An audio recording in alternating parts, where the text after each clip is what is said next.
professor Irã Parente, este é o canal Operando Conhecimento e vamos iniciar agora a nossa quinta videoaula da série sobre localização de instalações. Nesta videoaula, vamos tratar da metodologia do centro de gravidade. O modelo de centro de gravidade é utilizado quando se deseja localizar uma nova instalação dentro de uma rede de instalações ou mercados já existentes. Então, você já dispõe de plantas de produção que atendem a vários mercados e, por exemplo, deseja instalar um depósito, um armazém intermediário para atender melhor determinados mercados e você deseja determinar um ponto em que o custo total de deslocamento, né, para este ponto e deste ponto para os mercados, ele seja o menor possível.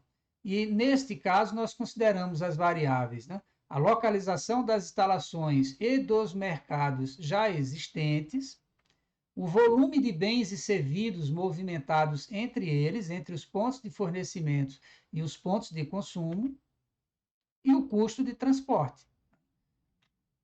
O objetivo é você minimizar o custo de transporte a um valor mínimo aproximado.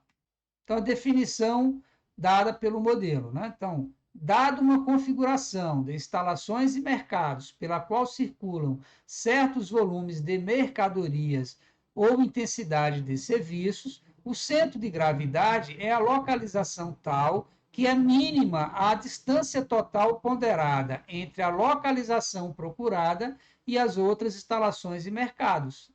Ou seja, dada a configuração de unidades já instaladas e de mercados a serem atendidos, o centro de gravidade, o centro de massa, extraído lá do que nós estudamos na física, é aquele ponto em que eu vou ter o menor deslocamento, consequentemente, o menor custo de transporte na movimentação de todas as cargas dos pontos de fornecimentos para os mercados consumidores, para os pontos consumidores.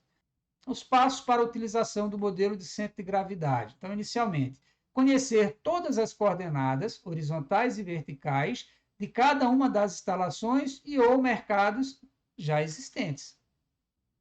Para determinar o centro de gravidade, eu vou calcular as duas coordenadas, a horizontal e a vertical. A coordenada horizontal vai ser o somatório do produto das coordenadas horizontais da instalação ou mercado, vezes o custo de transporte da instalação ou mercado, de cada uma das instalações ou mercados, vezes o volume transportado de ou para a instalação ou mercado, cada instalação ou mercado, dividido pelo somatório dos custos de transporte pelos volumes transportados. E a coordenada vertical da mesma forma, só que substituindo a coordenada horizontal de cada instalação ou mercado pela coordenada vertical. Caso os custos de transportes eles sejam iguais em todas as direções, nós podemos eliminar a parcela, o elemento PI, o custo de transporte da nossa equação, e aí a equação ela fica simplificada.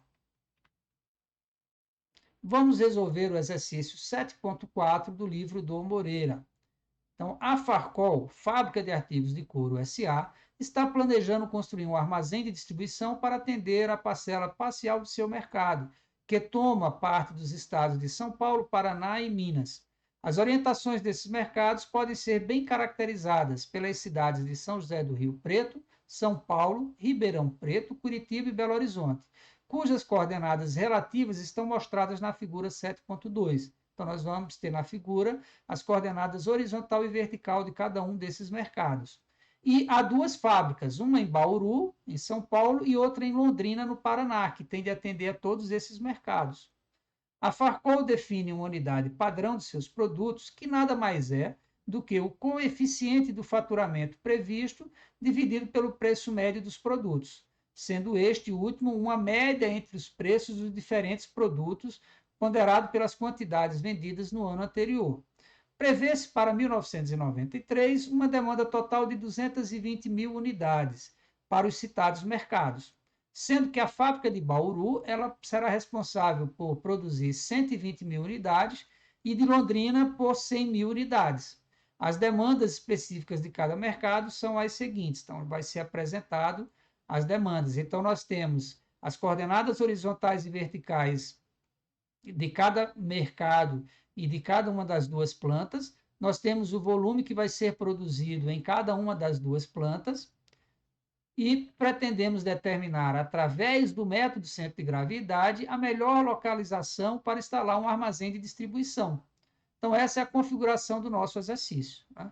Nós temos na figura 7.2 as coordenadas horizontais e verticais de cada um dos mercados e das duas plantas, e temos na tabela ao lado, à direita, as demandas de cada um dos mercados e o fornecimento, a quantidade que vai ser fornecida por cada uma das duas plantas. Então, São José do Rio Preto tem uma demanda de 10 mil unidades, São Paulo de 100 mil, Ribeirão Preto de 30, Curitiba de 30 mil e Belo Horizonte de 50. E Bauru, a planta, a fábrica de Bauru vai fornecer 120 mil unidades e a de Londrina 100 mil unidades. Se você, nesse caso, somar os dois fornecimentos, 220 mil, vai bater com o total da demanda. Então, o que nós queremos é, com base nesses dados, utilizar o modelo do centro de gravidade para determinar um armazém que vai centralizar a produção das duas fábricas, né? Ou seja, eu vou canalizar de cada uma das duas fábricas a minha produção para esse armazém e desse armazém eu vou fornecer para os mercados. Então, é uma questão, né, uma abordagem bem logística. Aplicando a nossa equação do centro de gravidade, nós temos como coordenada horizontal a primeira unidade, né, no numerador, a primeira unidade, São José do Rio Preto, que tem uma demanda de 10 mil, vezes a sua coordenada horizontal, que é 63. A segunda unidade, São Paulo, tem uma demanda de 100 mil e uma coordenada horizontal de 108. A terceira unidade, Ribeirão Preto, uma demanda de 30 mil, uma coordenada horizontal de 89. Curitiba, uma demanda de 30 mil e uma coordenada horizontal de 63. Belo Horizonte, de 50 mil a demanda e uma coordenada horizontal de 155. E Bauru, um fornecimento, Bauru é uma fábrica, é planta, fornecimento de 120 mil unidades e uma coordenada horizontal de 67. E, por fim, Londrina, a última planta, um fornecimento de 100 mil unidades com uma coordenada horizontal de 10. E no denominador, a soma das demandas e dos fornecimentos. Resolvendo essa equação, nós chegamos ao resultado de 75. Então, a coordenada horizontal é 75. A coordenada horizontal, utilizando a mesma metodologia, só que substituindo agora as coordenadas horizontais de cada localidade pelas coordenadas verticais, chegamos a uma coordenada vertical de 110. Então, o ponto escolhido é a coordenada 75, 110. Então, nesse caso, como ela ficou muito próxima de Bauru, poderia ser uma opção a ser analisada você instalar na própria cidade de Bauru, que já tem uma planta lá localizada. Correia e Correia denominam esse método como centroide e informam que ele é muito utilizado para localizar armazéns intermediários ou armazéns de distribuição, dadas as localizações, por exemplo, das fábricas e dos clientes. Foi basicamente o exercício que nós resolvemos anteriormente. Segundo esses mesmos autores, né, em sua forma mais simples, esse modelo assume que os custos de transporte são iguais e proporcionais às quantidades transportadas, não considerando custos fixos por trechos transportados, ou custos adicionais para despacho com cargas parciais. Está chamando a atenção de que o modelo é uma simplificação e que, no caso real, esses custos não são exatamente fixos, proporcionais diretamente apenas à distância e ao volume transportado. Porém, quando a diferença desses custos é muito pequena, vale a pena você simplificar o modelo e utilizá-lo de forma adequada. Nós vamos analisar no último vídeo, na última videoaula desta série, utilizando a metodologia de Balu, que nós podemos considerar e que esses são fatores que são considerados à medida que nosso modelo ele se torna mais complexo.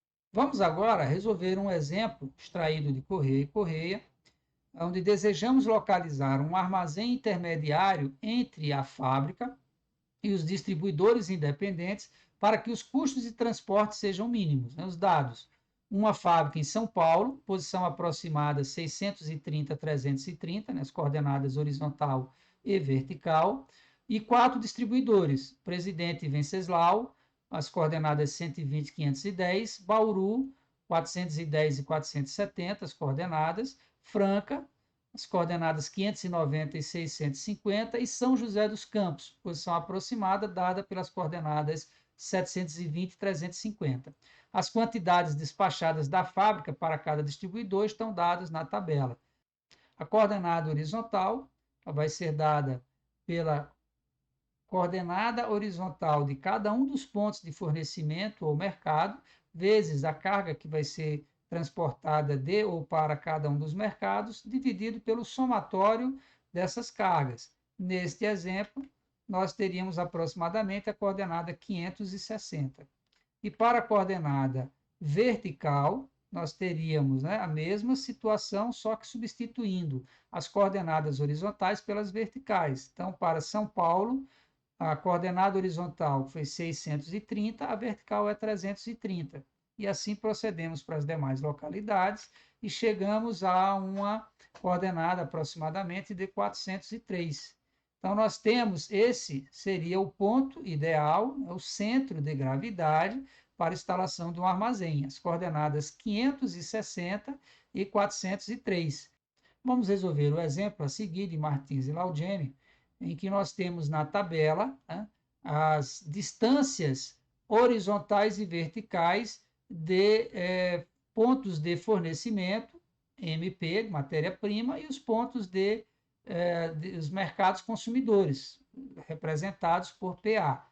Então, nós temos agora a tabela com cada um dos locais, MP1, 2 e 3, e os pontos de consumo, PA1, 2, 3, 4 e 5, com as quantidades de carga movimentada, os custos de transporte para cada uma das localizações. Então, vejam que agora nós temos custos de transporte diferentes. Então, vamos ter que considerar esse fator na nossa fórmula. E as localizações, as distâncias horizontais e verticais de cada um dos pontos. Utilizando a nossa fórmula do centro de gravidade, chegamos a uma coordenada horizontal de 285,7, uma coordenada vertical de 376,5. Essa seria a coordenada, seria o ponto aproximado para a instalação de um depósito que reduziria ou minimizaria os custos de movimentação de transporte. Vamos agora ao nosso exercício proposto para que você possa exercitar, verificar se você entendeu os conceitos, aprendeu a utilizar o modelo, e na nossa próxima videoaula nós vamos apresentar o gabarito com a solução. Então, é o exercício extraído do Moreira. O diagrama a seguir apresenta as coordenadas de 4 cidades distintas. Então, você tem à esquerda, no quadro, as coordenadas horizontais e verticais de cada um dos pontos, e à direita, na tabela, você tem os carregamentos semanais para cada uma das cidades. O segundo problema proposto, para que vocês possam exercitar até a nossa próxima videoaula, é sobre uma empresa denominada de Nutriente, que produz produtos alimentícios, que opera com 3 pequenas fábricas nas localidades A, B e C. No nosso vídeo anterior, nós passamos para que você pudesse exercitar alguns exercícios do modelo de análise dimensional. Vamos agora apresentar a solução. Então, o primeiro exercício, dados as 3 localidades, os pesos de cada um dos fatores e os valores de cada um dos fatores em cada localidade, e nós chegamos ao coeficiente de mérito da localidade 1 em relação à localidade 2 de 1,36. Então, o número maior do que 1 significa que a localidade 2 é a melhor opção em relação à localidade 1. Comparando a localidade 2 com a localidade 3, chegamos ao resultado de 19,2. Novamente, um resultado maior do que 1 significa que a localidade 3 é a melhor localidade das 3. Se você gostou desse vídeo, dê um like, compartilhe, se inscreva neste canal e nos encaminhe os seus comentários, além de sugestões de temas para tratarmos nas próximas playlists.